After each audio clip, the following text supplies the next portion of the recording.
Hello and welcome to the Glasgow PT podcast, episode 52, I believe we're on. I think we've done 50, me and Scott, to celebrate the 50th podcast, and then 51 with Mr. Brett Contreras, which was amazing. It's a unique situation today in that it's just me. So first podcast where it's just me that's leading the line. The reason for this is basically a few things. Is number one, a few people have requested it, believe it or not. They would like to hear me ramble, specifically ramble about my story so far, my business journey, my personal development journey, and how I've kind of went from working in Sainsbury's to now running my own business. So I'm going to try and keep it quite brief. I might ramble on, but I'm going to be picking parts of my journey that sort of changed the way I looked at certain things. So specific examples is going to be like when I was in a certain job and a certain curveball came my way, how I reacted, how it then changed my mindset going forward and how I look at things, and of course life experiences and how they've kind of made me change as an individual and eventually lead me to where I'm at just now. So yeah, a few requests, which is great. Some people want to hear it. But the main outcome of today, of this podcast, is just in this video. Sorry, we're shooting YouTube as well, so apologies if there's any stags in sound. I've got two microphones on the go. I know, check me. But yeah, the purpose of today is just hopefully that anybody listening or watching can either get out of the rut that they're in, if they're in a rut with in terms of what they do 8 hours a day, aka their job. Because I've been in a place where I wasn't happy, waking up in the morning, I had no purpose. I was doing something that was comfortable for me in my comfort blanket, and I just didn't have the environment or the people around about me to get me out of that. That, as well as that, I never had the self-belief and the self-sufficiency to get myself out of it. So yeah, that's kind of the outcome of it, and hopefully it hits. Even one person can sit here and listen and go, that sounds like me. And then hopefully make a positive change in their life. That is the goal. So yeah, let me just sort of start at the very, very start. So I'll talk about, each job I've had and how it's sort of, like I say, what I've learned from it and how it's taken me to the next level or taken me down another route, perhaps, because we all know that you don't just get a job and keep going and progressing. It's a bit like fat loss and building muscle. So started off, I was 15 years old and I had an interview with Sainsbury's right across the road, very convenient, and with a view of turning 16 to get the job. It was Christmas temps, so I got the job, showed up with my pink checkered jumper and my buzz cut and looking very, very young.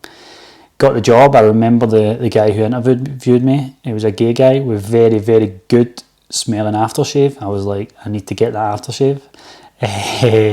And yeah, I got the job with a view of turning 16, having the job. So I started, I think, December 7th, and I turned 16 when I was in December 4th.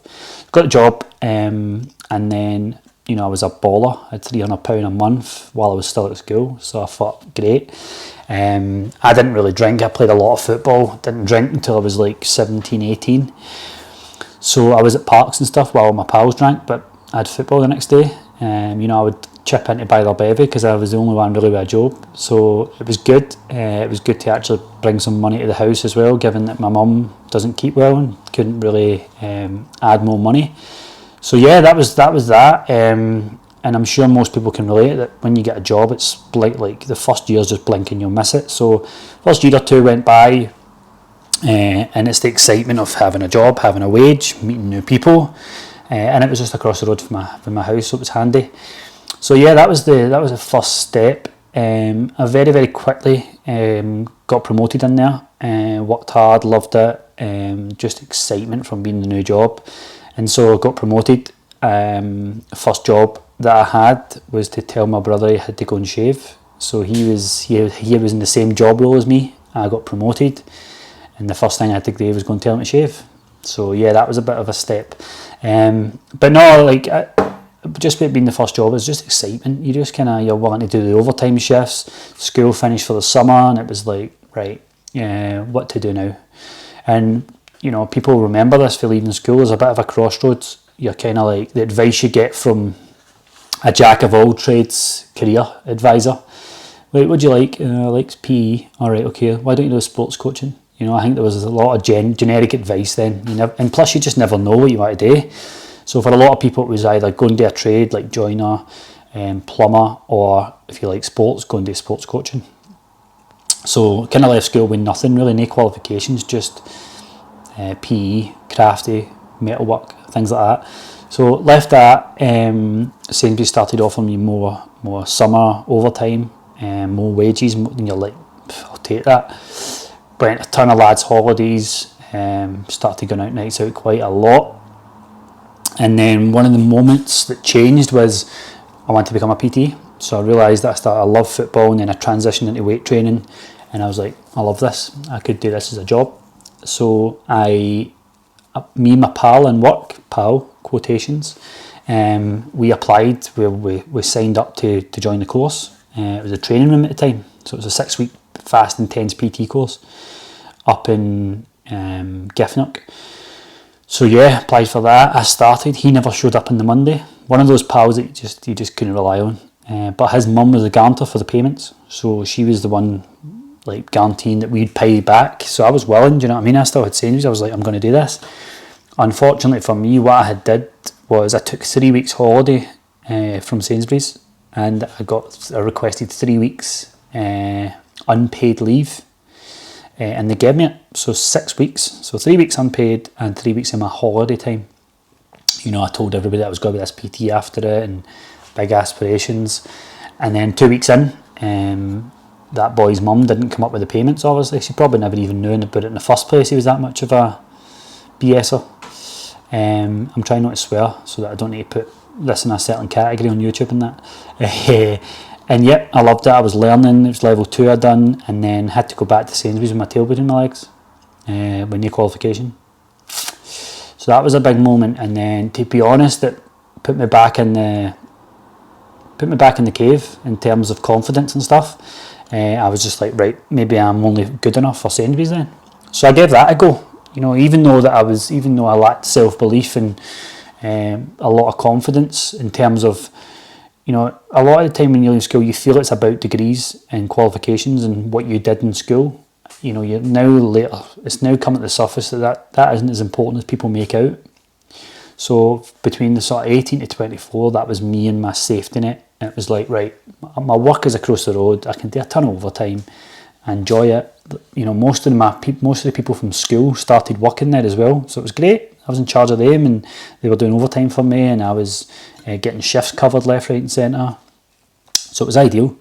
But yeah, the PT thing failed at first, and then it was just a case of like, right, what's next? And you know, the next turning point was, I guess, an immaturity thing, in a sense of, I used to go out nights out, and you know, the first time you tell a girl or whatever that where'd you work, for some reason that was a big thing. It was like, where'd you work, what'd you do? And it probably still is to this day. I just don't see it because I'm not in that scene anymore, but it's a status thing, isn't it? And I used to hate telling people I worked for Sainsbury's. I just felt, and that was probably just my ego coming into it and just being immature, because there's obviously nothing wrong with it, but I felt that I had to pull it. I'm a fireman, even though I'm 5'9".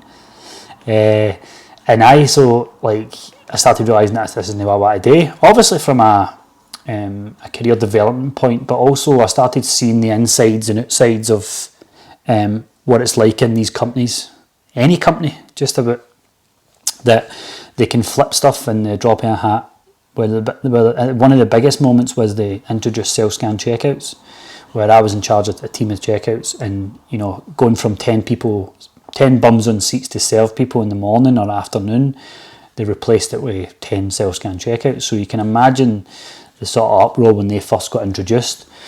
I then had to obviously take the dairy for that, take the hit in terms of customers complaining, then you having to do way more. So it's like companies just do that, don't they? They upscale so that they demand more for people and give them new fancy titles. So yeah, that was the sort of one of the pivoting points where I started disliking the job. I then realised that, right, do you know what, I need to make a move here. The next thing that me and my 2 pals were going to do was go and work in Iron Appa. Just go for 4 months, 5 months, and work. You know, I think it's less popular now, I think, but it's certainly still there with like the likes of Ibiza and that. But aye, that was my idea. One of the stipulations was I thought that I could get unpaid leave, career leave, they called it. So if you'd been there for 3 years, you could get up to 6 months career leave. You just had to give them 6 months notice. So I'd been there 5 years, but only given 3 months notice. They said no. Now this was coming off the back of me realising that I had worked there for 5 years and had not one sick day. So I realised that, you know what, these companies have just got you. And there's no wonder the old dears in there know how to play the game better. Tactical sickness and stuff like that. They usually, what the old dears used to do is they would have a holiday. Their holidays booked for the year. Like, not actually going away, just off work. And then in between those times they would go sick, but make sure it was within the absence period so they never got disciplined or docked wages. But when they came back, nothing would happen to them, obviously, because they can't do it. Whereas I'm there every day, no phoning in sick. So you realise that it's just about playing the game. Then the higher up you get, you have to realise that you have to F people over a wee bit. You have to be like, go and tell that person this, go and tell that person that. And it's a bit much. And you need to become a bit of an ass kisser, which I wasn't prepared to do. So long story short, left Sainsbury's to go and work away. They didn't give me the time off. So I was like, do you know what? Up yours. I'm going to do it anyway. So I did it. And went over, you know, quite early on in the summer, so the season hadn't really started, and then I realised very quickly that I need to get a job here. I'm running out of money, and sure as hell, like the job I ended up getting was behind the bar with no bar experience. Now, bear in mind these bars over there are full 100 mile an hour. I worked in the only Scottish bar over there, so you can imagine, you know, just a very small, I mean a long bar, but very small. 40 is walking behind there, ruthless pace. Like, these separates are crazy at the best of times, but bear in mind they've got 5 months or so of the year to make money, so they are ruthless. So you could drop me in any bar in the United Kingdom and I wouldn't stress, that's for sure. Not exactly cocktail making bar work, but it was full 100 mile an hour. So yeah, that was an experience. I went over there and did split shifts every day for 55 days straight, 1 p.m. to 6 p.m, serving people coming in, watching the football, and then 9:30 p.m. to 4 in the morning. I used to work 55 days straight then, without a day off. So yeah, that taught me some things. That taught me, I already knew that my work rate was one of my best attributes. I knew that from football, but that cemented it. However, my pals would be going away during the day to beach parties and I'd be in the bar. So yeah, always chose the kind of hard route with that. But then came back and it was like, right, what next? Another big moment in my life that came was I needed a job. Came back from my Napa buzzing, best thing in my life, met 1 million people, love it. Sense of like, you know what, that's my life. There's better things out there than Sainsbury's and just sitting in your scheme and just feeling bored. There's a big world out there. So came back late August, September, and I was like, right, I need to save up money so I can go back next year. October came, November came, got a job in Sky, Response, for just some cash. They tried to make me work New Year's Eve at 9 o'clock to 9 o'clock at night with no trains, no buses on. So you can imagine, patched that. Worked all the way up, they wouldn't give me it off and they made me work it. So patched that.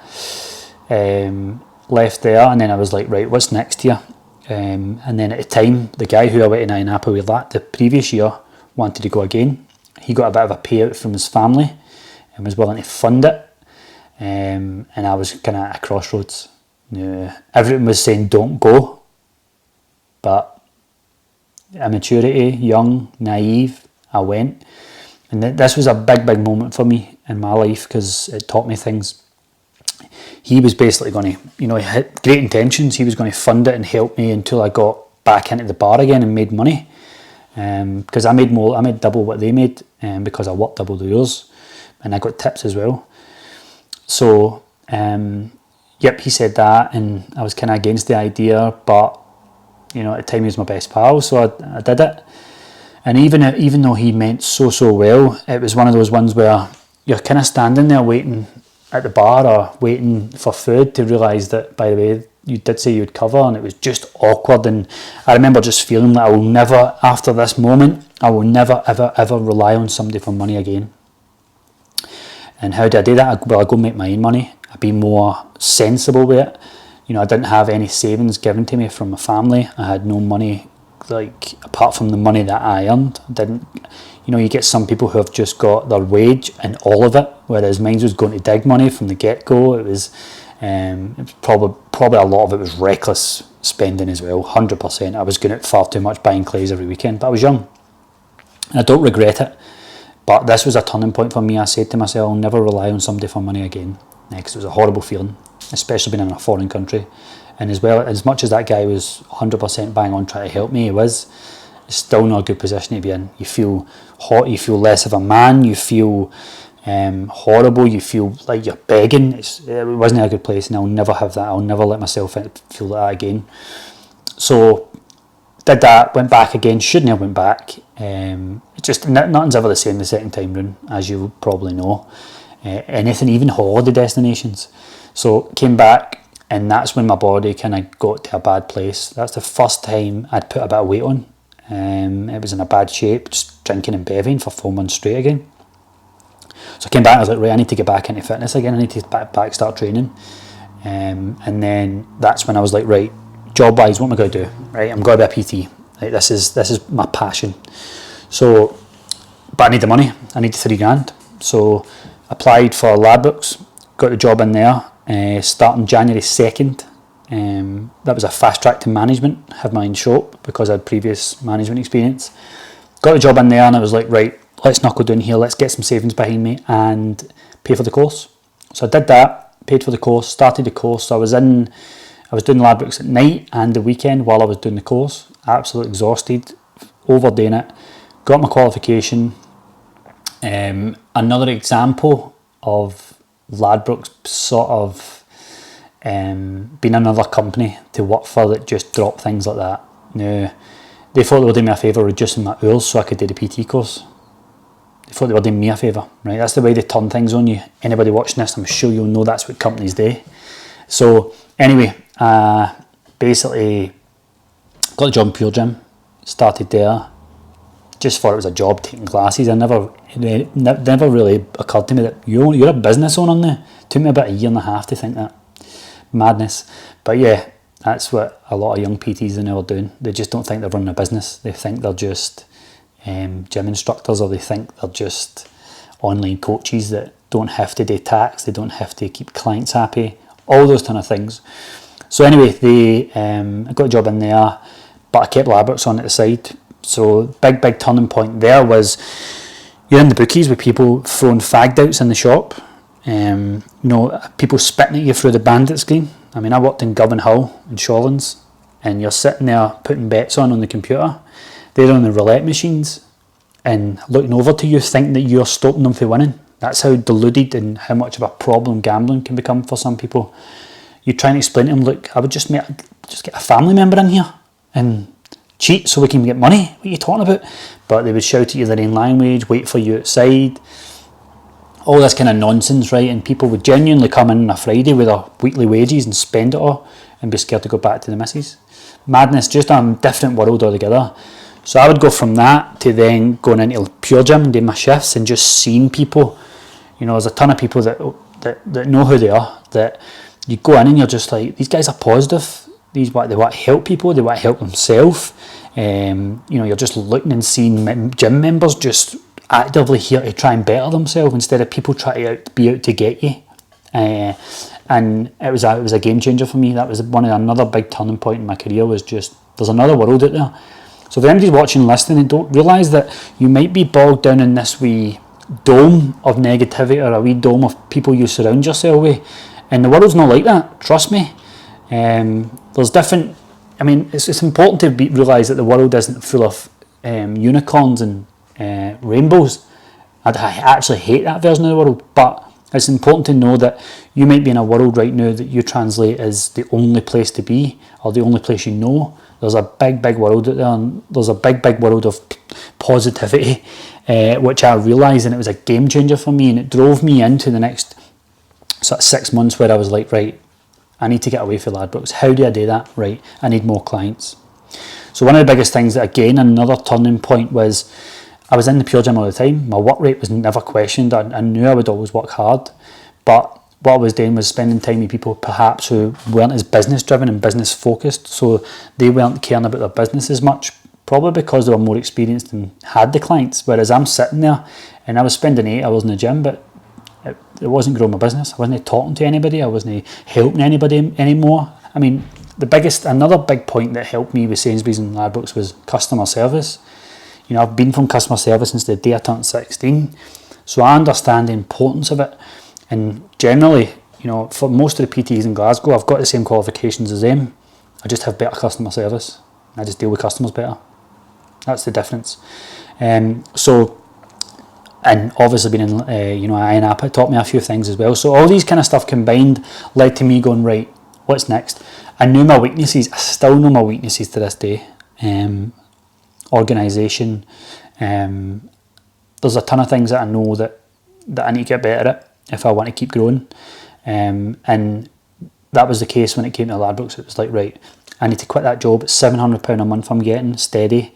But it was letting go of that. I'm sure people can relate to that if they're PTs listening that had a second job on. It's quite hard.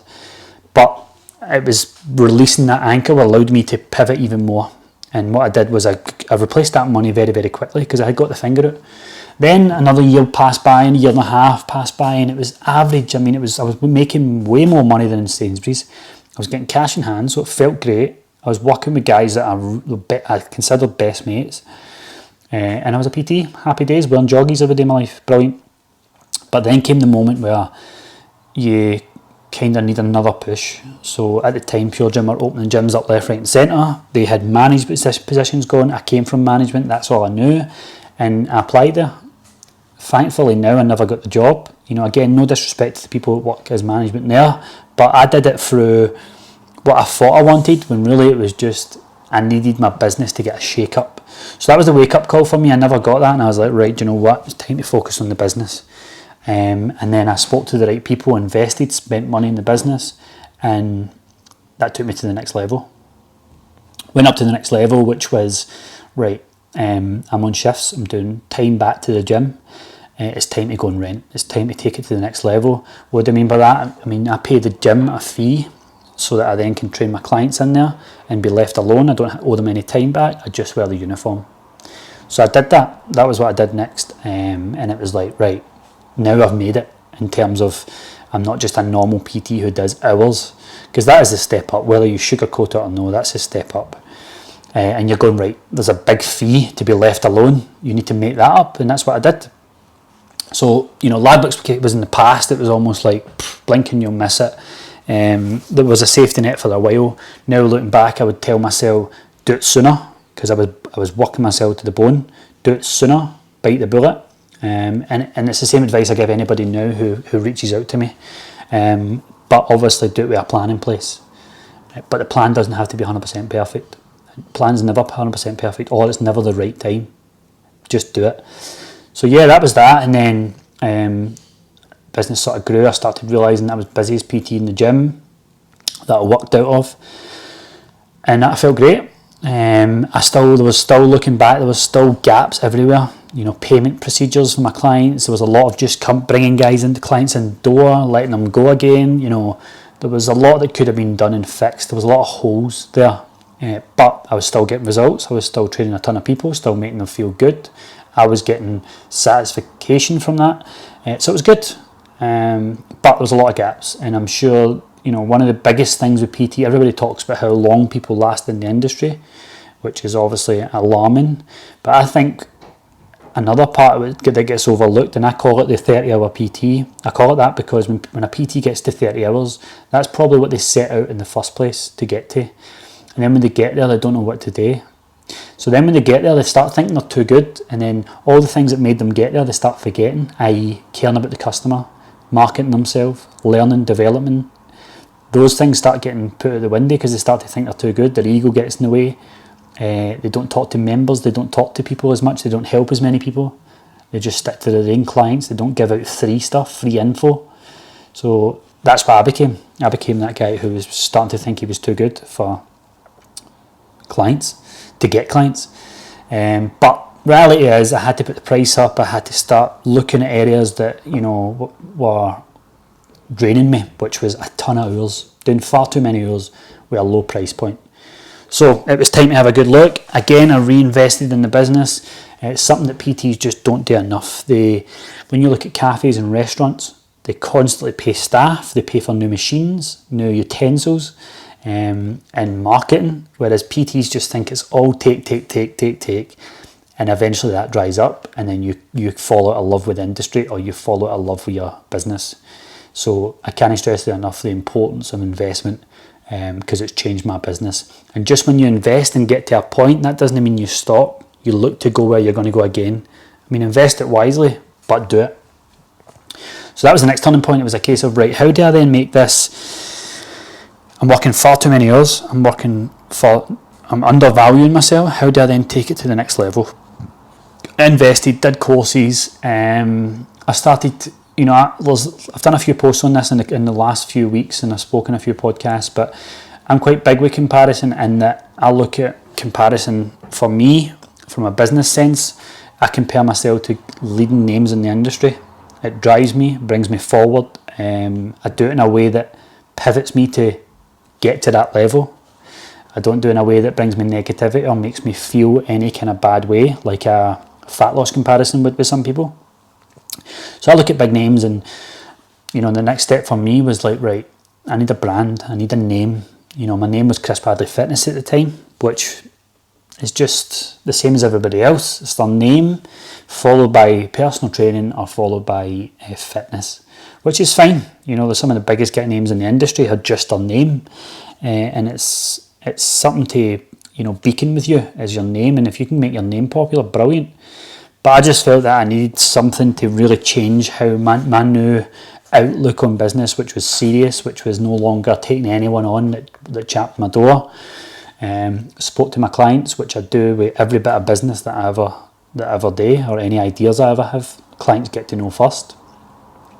Client idea was that, you know, bouncing it off each other. It was Michael, my longest serving client, who I was kind of talking to, and I think I mentioned it, but he definitely gave me the push. I'd said I need it snappy, I need it to make an impact, I need it to make a point. And I said something like Glasgow PT.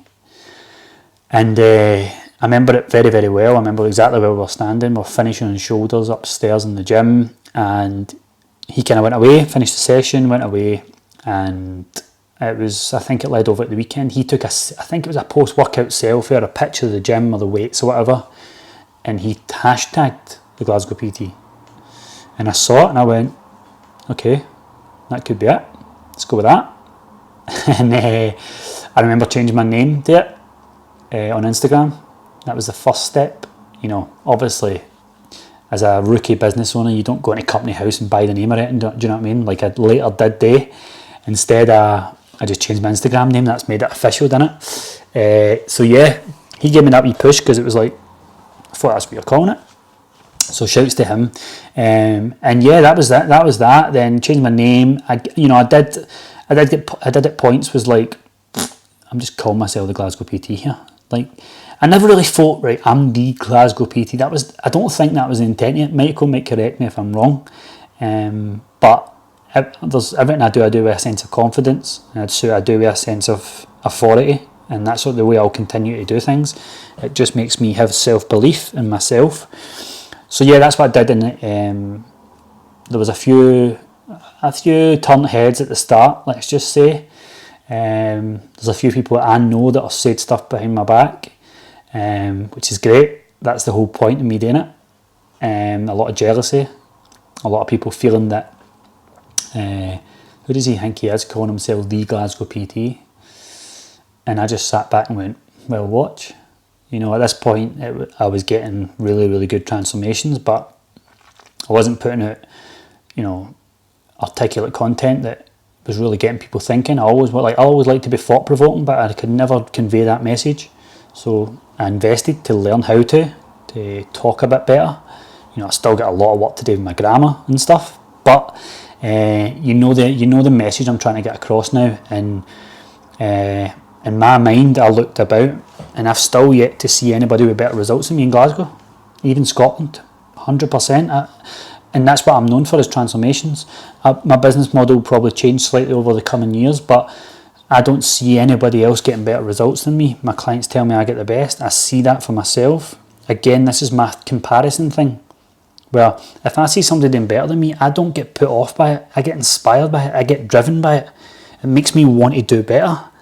And yeah, there's a competitive streak, which I always have been. I used to get sent off in friendlies because I get too hyped up and aggressive. Probably the red hair in me, but I don't care. It makes me drive, it makes me focused. So I've yet to see anybody. And as soon as someone starts to get as good results as me, I love it, I welcome it. It will just make me get even better. So that's another reason. And I heard people talking behind my back, saying this and saying that. Those same people in the last year, 6 months, have chapped my door saying, can I get business help? What does that tell you? So listen, I'm not sitting here making this about me and an ego trip. I'm trying to tell people that there's various lessons to be learned here from what I've went through, and I learn through other people the lessons they've been through. You know, there's most of my clients are the people that educate me. I listen to their stories. I listen to how they overcame it. I try and help them overcome it. Like, there's various of my clients are way smarter than me, way more switched on. So I listen and learn. Not only do I listen so that I can then help them, I listen so that I can help myself in my own business. You know, when we talk about clients that I've got like Andy and Caroline, Andy runs his own successful business. Caroline has PhDs and degrees coming out her ears. And these are the people that when they talk, I stop and listen. I like spending time with people who are older, wiser and smarter than me, because they've been through life, and life is the biggest teacher of all. So, yep, I sit there and, you know, even having a pint with somebody that's older than me and you want to spend time with people who make you shut up and listen. And a lot of the time I can't shut up, but I love listening to people who are interesting and make me level up. And that's what these people do. So, yep, where was I going with that? Those people came chapping my door, asking for help 6 months, 12 months later. And I'll happily help. I've still got a lot to learn, but bear in mind I've spent thousands of pounds in my business, and there's people who are wanting help who haven't. So you're in every position to do that, because you've not only experienced some of it yourself, you're fast tracking your knowledge by learning someone else's knowledge that took them 5 years to learn. It's the same as when you sign up for a PT. Yeah, you get a training plan, diet plan, whatever else, but you sign up with them for the last 3, 4, 5, 6, 7 years of what they've did with clients, that it makes your journey going to be a lot smoother. You're going to learn quicker. You're going to get to know all those years condensed into one plan, into one bit of feedback, into check-in replies. All these kind of things added up is what you pay for. And that's what I paid for investing. You learn from somebody in the industry who's an expert in a certain field to excel you further on. That's just learning 101. So after that, I helped a bit with business with people. I've got a lot more to prioritise in my business right now, so you know I'll limit that to 2 or 3 PTs where I just help, because I really do have a passion with helping business PTs with business. Why? Because I've been through it authentically. Like I've mentioned already in the video and podcast, I've been through wee dips. Then in those dips, it's taught me something, so I can offer advice for what's worked for me during those times. And I love it. I love helping people with their business. It gives me a great deal of satisfaction. It gives me a lot of sense of accomplishment after it. And PTs reach out to me all the time, which I'm grateful for. Obviously, after I've got to channel my energy and focus into what's next for me. So I'll continue to grow with the help of my environment and who I've got around about me. Amazing clients, a girlfriend who is now taking things to the next level in terms of her business journey, which I'm very, very excited for, and that's going to be something that's going to be a big, big part of this business. She listens to me more than anyone, much to her delight. But yeah, she'll be able to tell you exactly the thinking behind why I do what I do and say what I say. I try and not get distracted by shiny objects. I've still got a lot of weaknesses that I need to work on.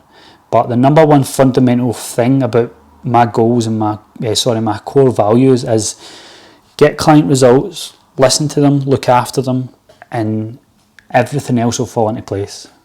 Everything. Because you're going to have people who have been through your business, experienced amazing customer service, and singing your praises for the heavens. So that their values have been there for day one. The other business fundamentals I've had to learn across the way, and systems and how best to work, how efficient to work, they've all came with experience, and it's took me 6 years. And it's never a finished piece. It's always ongoing. It's always how can I get better. So yeah, I can't stress enough that from the get-go, from 16 to now, a lot of it's been environment dictated. I've enjoyed a young life, but it's now I'm at this point where I'm 30 and I want to be retired. I mean, again, the term retired, I did a post on this last week, but I don't want to retire. I don't want to retire for anything, because that would insinuate that I want to retire for my job and my life. I love my job. I'm going to keep going. I don't want to retire. But if you put a label of when you stop working or when you back off a bit, I want to be 38, 40 with several businesses where I'm travelling the world or going wherever I want at the drop of a hat, but still serving people, still helping people, and changing lives. That's where I want to go. As you'll know for the podcast, if you're an avid listener, that I've got the biggest names in the industry on so far. Credit to Scott, where he's another individual and counting one hand, two hands when you include clients as well, but I mean a close-knit circle in terms of business and friends zone, is that we started the podcast together. Why? Because I identified that he was someone who I liked listening to, I like bouncing ideas off of, and I knew in a setting where we can record something, he would offer a ton of value, and he has, and I'm sure you guys listening will agree. And he's another person that I happily just bounce ideas off and share ideas with. It's the same as Chris Irvin, who we are now a driving force in the same sort of peer group, and we will continue to, and it's going to just keep getting better and better. I will never be outworked. My drive is just second to none, and I've got to put that down to the likes of those guys, Cheryl. When I think of being this is by no means a victory speech, as if I'm collecting a fucking BAFTA here, but when I think of my mum who raised just me and my brother, and then my other brother no long after herself, when you talk about doing 20 check-ins, and before 11 o'clock, and you moan about it, she had two young boys while she was 18. So yeah, it's not an issue. Plus, I'm always forever grateful and thankful for her for the way she raised me. So yeah, this is from 15 to 30. That's the sort of work route that I've went. How I've went from working in a job I hated to now I wake up every day with a purpose. Obviously, I'm doing this video during lockdown where there's people in very, very bad situations, unfortunately. People who have got financial worries, but I'm able to do this job sitting here from the computer, so I'm happy. I'm very, very happy, very, very grateful. There will come times it's going to test me where I maybe need grounded, I need to just take things back, and that's just all part and parcel of the journey, and I'm willing to take each part of that journey as it comes. If everybody was to be a 6-figure online coach, everybody would do it. If it was easy, everybody would do it.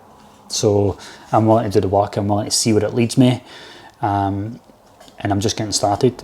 So I hope anybody listening to that can resonate at some point. If you're at some point of that journey that I've been on, whether it be waking up and hating your work, whether it be clinging on to something that you should be letting go, whether it be just applying for that new job or quitting and starting your own business. Do something that brings you freedom, happiness, and wealth as well. Wealth brings freedom, remember, but ultimately do something that makes you happy, and that's what I do every day when I wake up. One of my biggest joys in life is putting a client's before picture next to their most recent picture, and just seeing the difference I can change in a person's body, that will never get old. I've transformed, got to be up at the 500, 1,000 mark. It's got to be. And I still get the buzz the exact same as I did the first one when I put a before and after together. Because I see everything round about it. I don't just see the Instagram post. I see the journey the clients went through. I see that I've helped somebody, and that will forever bring me the best satisfaction. And the job stuff. So yeah, that's the general gist of me. I've rambled on for 40 minutes, unfortunately, but I hope you kind of stayed to this point and got something from it. I know there's a few clients who wanted me to do this, and hopefully it just tells my story a wee bit better than it would just snippets thrown about here and there. I have got big plans for when everything opens back up, and I mean going to the next level.